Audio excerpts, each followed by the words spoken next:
I know. The mayor and I had the same hairstylist. Bob, you're on air. Let's get to it, folks. February 2nd's council meeting was unlike anything I've ever witnessed. The spirit of Councillor Gord Fuller resonated through the room. Great t-shirts, by the way. It was a delight to hear from Councillor Fuller's brother of how Gord was out of ICU, little grumpy and laughing, doing better. Councillor Jim Kipp was in true form, challenging the Director of Social and Protective Services' most recent report on the colliery dams.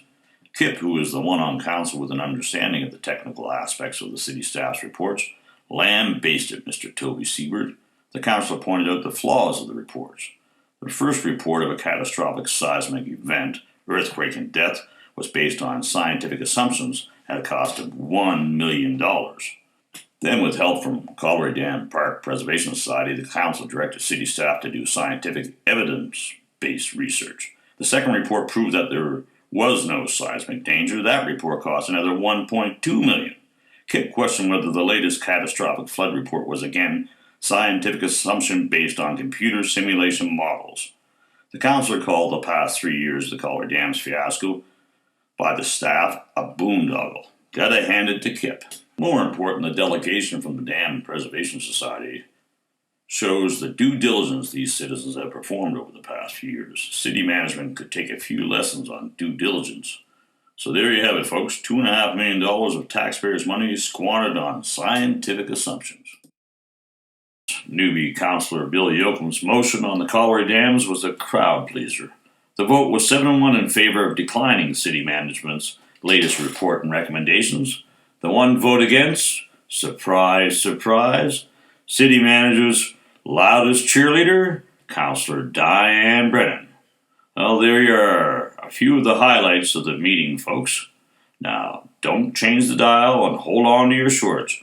We have a special segment for our viewers. Welcome to our special segment.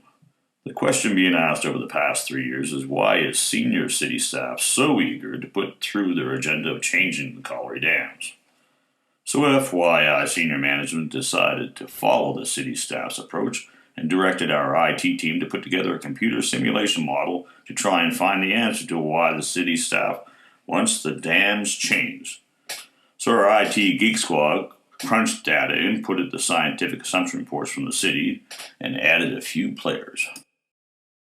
The conductor orchestrating the city staff, city manager Gridiron Swabby, along with Director of Social and Protective Services Toby Siebert, whose specialty is residential development, throw in the city management's Director of IT and Legislative Services, whose specialty is how to change legislation and bylaws, insert a few more key staff, and top off with a few on council, such as city staff cheerleader Councillor Diane Brennan, along with the possible scenario of the mayor really being city management's newest staff member, and finally, the value of land, which is now the Colliery Dams Park. Mix it all up in sequences and scenarios, and voila! The answer is this, folks. Yes, it is possible for city staff to orchestrate changes in legislation that would allow this Colliery Dams Park to be sold.